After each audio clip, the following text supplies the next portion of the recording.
Ak si pred veľkým finančným záväzkom zvaným hypotéka, toto video ťa v priebehu niekoľkých minút prevedie celým procesom. Prvý krok je definuj si výšku vlastných zdrojov. Štandardne potrebuješ na kúpu nehnuteľnosti 10 až 20% z výšky kúpnej ceny. Ak kupuješ napríklad pozemok alebo ideš stavať, vlastných zdrojov budeš potrebovať určite viac. Neodporúčam použiť všetky vlastné zdroje, pretože po kúpe nehnuteľnosti ti musí ostať aj finančná rezerva. Zároveň by kúpa nehnuteľnosti nemala finančne ťahať tvoju situáciu nadol, ale mala by ju podporovať. Takže nezabudni, že kúpa nehnuteľnosti nesmie ovplyvniť aj tvoje dlhodobé investície, ako napríklad prípravu na dôchodok. Asi všetci teda vieme, že štát sa o nás na dôchodku úplne nepostará, preto netreba sa na to spoliehať, netreba dávať všetky peniaze len do kúpy tej nehnuteľnosti. Ak kupuješ nehnuteľnosť ako investíciu, môžeš použiť moju kalkulačku na mojom webe, ktorú dávam do popisu a pomôcť si takto s výpočtom výnosového percenta. Pre mladších napríklad môže byť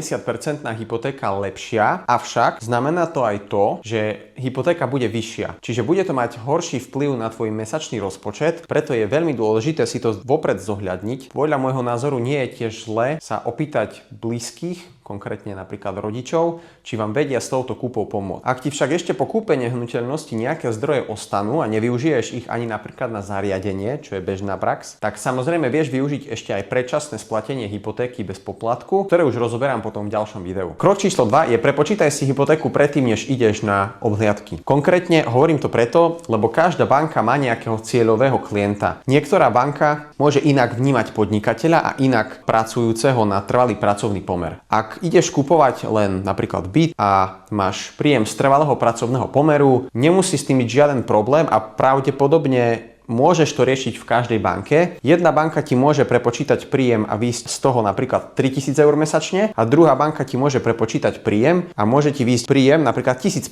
mesačne. Pritom môžeš mať rovnaké tržby ako živnostník. Keď už nejdeš iba kupovať štandardný byt, ale je tam nejaké iné špecifikum, naozaj tých premenných môže byť 30, preto je dobré si najprv prepočítať tú hypotéku a podľa môjho názoru je ideálne to spraviť cez finančného poradcu. Finančný poradca v podstate nezoberia od teba ani euro, vie ti tie prepočty spraviť a je mu jedno, že cez ktorú banku ty to budeš riešiť alebo budete to riešiť spoločne, lebo v podstate jeho zaplatí ktorákoľvek banka, ktorú ty si vyberieš. Vieš to tiež riešiť aj cez konkrétnu banku, ale teda nevýhoda je tá, že ak si to chceš porovnať, tak musíš si obehať všetky tie banky. My štandardne našim klientom pri týchto prepočtoch aj ukazujeme, aké sú rizika v konkrétnych bankách, kde by to nemohlo prejsť a prečo. Prípadne, ak je tých rizik naozaj veľa, tak aj hovoríme klientovi priamo, že aké je to riziko a ako sa dá minimalizovať. Je dôležité myslieť aj na servis tej hypotéky, čiže dôležité nie je len zobrať tú hypotéku, ale potom aj rozmýšľať nad tým, ako sa tá hypotéka bude správať v čase. Kvalitný finančný sprostredkovateľ vo všeobecnosti vie zabezpečiť, že dá klientovi vedieť, kedy je ten čas žiadať o zníženie úroku, alebo či sa to vôbec tej danej banke dá. Štandardne sa všetky nehnuteľnosti alebo väčšina nehnuteľností predáva cez realitné kancelárie. No a keď si tú nehnuteľnosť už chceš kúpiť, si rozhodnutý, tak musíš zložiť rezervačný poplatok a ten môže byť vo výške 2000, 3000, kľudne aj 5000 eur alebo viac. Tá lehota, na ktorú máš rezervovanú nehnuteľnosť za tú sumu, môže byť 30 dní až 60 dní. No a keď máš finančného poradcu, tak ten ti prepočíta presne, v ktorej banke by sa to dalo riešiť a nemusíš sa potom hnať a byť v strese, že ti hypotéka neprejde, čo keď ti neprejde, pretože ten rezervačný poplatok ti môže prepadnúť, ak nevybavíš hypotéku za tých 30 až 60 dní. Tretí krok je hľadanie nehnuteľnosti pred kúpou. Je to z tohto dôvodu tretí krok, pretože keby si najprv chodil po obhliadkách a potom by sa ti mohlo stať, že by ti úver ani nebol schválený, alebo by bol schválený úplne v nižšej výške alebo inej výške, ako si predpokladal. A keďže čas sú peniaze, tak zbytočne budeš chodiť po obhliadkách. Najprv si choď prepočítať ten úver, hoci aj do banky, alebo ku kvalitnému finančnému sprostredkovateľovi a následne až hľadaj nehnuteľnosť. Štvrtý krok je podpis rezervačnej zmluvy. Rezervačnú zmluvu je vopred dôležité si poriadne preštudovať, konkrétne aký je vysoký ten rezervačný poplatok, za čo konkrétne sa platí, čiže aká je tá lehota, za ktorú mám rezervovanú tú nehnuteľnosť. Taktiež, či je ten rezervačný poplatok vratný alebo nevratný v prípade, že mi neprejde hypotéka. Štandardne ale teda vám poviem, že je nevratný. Realitné kancelárie môžu mať podmienku, že ak si vyriešite hypotéku cez nich, vám vrátia ten rezervačný poplatok. To, že budete riešiť hypotéku cez realitné realitku, nie je istota, že budete mať dobrého finančného poradcu. Samozrejme, tie finančné záujmy sú také, že realitka z toho niečo má, že spolupracuje s nejakým tým finančným poradcom. Takže ten finančný poradca ide na úkor svojho nejakého zisku. Môže to byť preto, že nemá dostatok klientov, možno nie je dobrý. Ťažko povedať, je to naozaj veľmi individuálne, ale keď si vopred beriete dobrého finančného poradcu, tak to riziko, že vám neschvália úver, je minimálne, pretože to riešite vopred.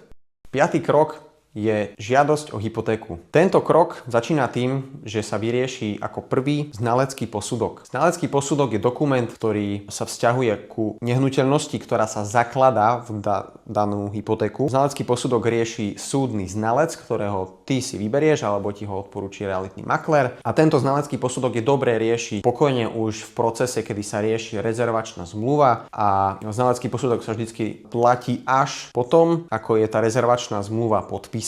Je dôležitý presne preto, pretože banka vychádza z ceny na tom znaleckom posudku alebo z kúpnej ceny a z toho poskytuje tých 80 respektíve 90% alebo o koľko žiadate. Vždycky banka vychádza z nižšej z týchto dvoch cien. Potrebné dokumenty k schváleniu žiadosti sú samozrejme okrem znaleckého posudku ešte občianske preukazy alebo doklady totožnosti záložcov, doklady totožnosti žiadateľov o úver, návrh kúpnej zmluvy alebo nejaká tá presne rezervačná zmluva. Môžu to byť potom podklady k príjmu. Všetky ostatné dokumenty sa líšia podľa toho, aká je zložitá tá hypotéka, o aký konkrétny prípad ide, ale je dobré ich mať už pripravené, aby tá žiadosť netrvala tak dlho. Ak už máš všetky dokumenty pripravené a ten finančný sprostredkovateľ alebo banka ich už má všetky, tak samotné zadanie tej žiadosti do systému banky a odoslanie trvá približne 1 deň, alebo dá sa to stihnúť za 1 deň. No a následne po odoslaní banka sa zvykne vyjadriť za 1 až 7 dní. Zvyčajne 1 až 7 dní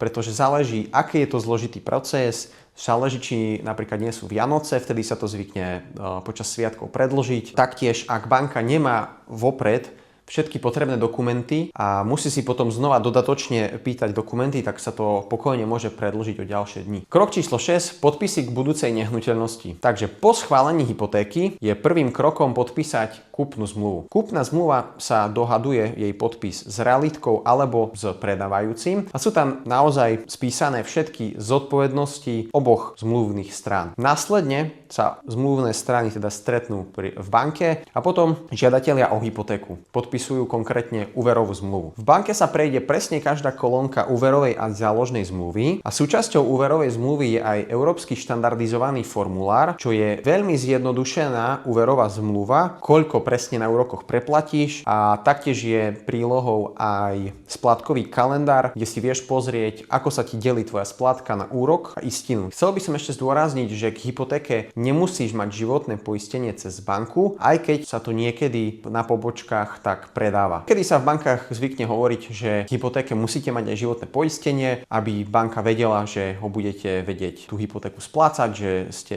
viac zodpovední. Reálne to tak nie je. Absolútne nie je žiadna podmienka, ktorá hovorí o tom, že by ste museli mať životné poistenie k tej hypotéke. Zvyčajne je to za nejakú zľavičku, ale tá zľavička je len o tom, že banka zarobí, že vám dá nejakú symbolickú zľavu, dajme tomu 0,1% na úroku. 7. krok je splnenie podmienok čerpania hypotéky. Na to, aby banka poslala peniaze, čiže načerpala sa tá hypotéka, musíme splniť isté podmienky. Jednou z tých podmienok je vždy, že musíš poslať peniaze, svoje vlastné zdroje predtým, ako ich posiela banka. Vždycky platí, že banka posiela svoje peniaze ako posledná. Zároveň jednou z podmienok je jednoznačne vyriešiť vinkuláciu nehnuteľnosti, čiže poistiť tú nehnuteľnosť, ktorá sa zakladá, a zvinkulovať ju v prospech banky. To sa rieši u všetkých nehnuteľnostiach, okrem tej inštancie, kedy zakladaš pozemok. Pozemok nie je potrebné poisťovať, ale všetky ostatné nehnuteľnosti musíš mať poistené a vinkulované, čiže to je tá potrebná byrokracia. No a okrem nej, podľa špecifických podmienok konkrétnej hypotekárnej situácie je potrebné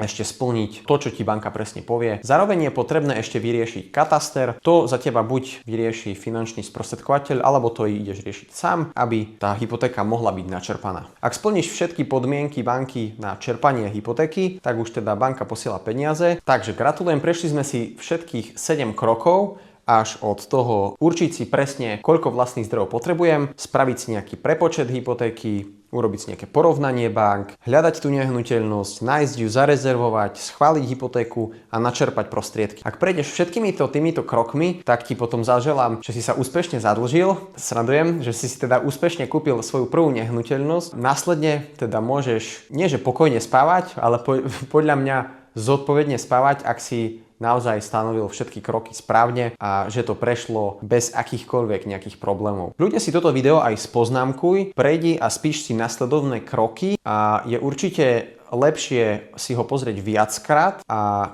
prejsť si tými bodmi, aby si ušetril čas a hlavne stres a tým pádom, aby si mal lepšiu finančnú budúcnosť. Ak práve prechádzaš takýmto nejakým procesom, alebo vieš, že ním budeš prechádzať a máš ešte nejaké otázky, daj ich kľudne do komentára a ja sa ich pokúsim zodpovedať.